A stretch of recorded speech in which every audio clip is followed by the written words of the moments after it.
అసలు వార్త ఏంటి, వీళ్ళు ఏ విధంగా ప్రజలను మభ్యపెడతారంటానికి ఆ 2 దినపత్రికలో ప్రతిరోజు రాసేటటువంటి వార్తలే నిదర్శనం.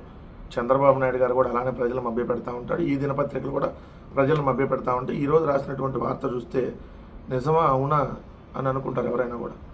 చూడండి, చంద్రబాబు నాయుడు గారు ఇచ్చినటువంటి స్టేట్మెంట్ నిన్న టెలికాన్ఫరెన్స్ జరిగిందంట. దాంట్లో విద్యుత్ రంగంలో తొలిసారి ట్రూ డౌన్, ప్రజలకు తగ్గనున్న 1000 కోట్ల భారం, జిఎస్టీ 2.0తో రాష్ట్ర ప్రజలకు 8,000 కోట్ల ఆదా.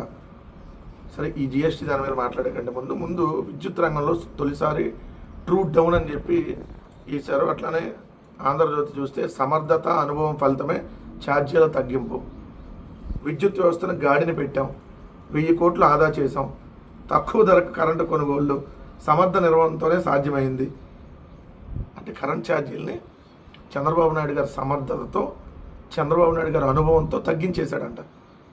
అసలు సిగ్గు ఏమాత్రం లేదు. కొంచెమన్నా సిగ్గు అనేది కొంచెమన్నా ఉంటే ఈ విధంగా ప్రజలు మభ్యపెడతా ఉంటారు. నిన్న ఈఆర్సి అంటే ఏదైతే విద్యుత్ నియంత్రణ మండలి ఏదైతే ఉందో, విద్యుత్ నియంత్రణ మండలి లాగి చెంప మీద కొట్టింది మిమ్మల్ని మీ ప్రభుత్వాన్ని లాగి చెంప మీద. దాన్ని రాయాల్సింది పోయి, ఎందుకంటే అడ్డగోలుగా ఏదైతే ప్రజల నెత్తిన మీరు భారాన్ని మోపారో ఇమీడియట్గా ముందు తగ్గించండి అని చెప్పి యూనిట్కి 13 పైసలు తగ్గించమని చెప్పింది. ఎందుకంటే మీరు అడ్డగోలుగా బాధారు కాబట్టి. ఈఆర్సీ సీరియస్ అయ్యింది, సర్కారుకు షాకు.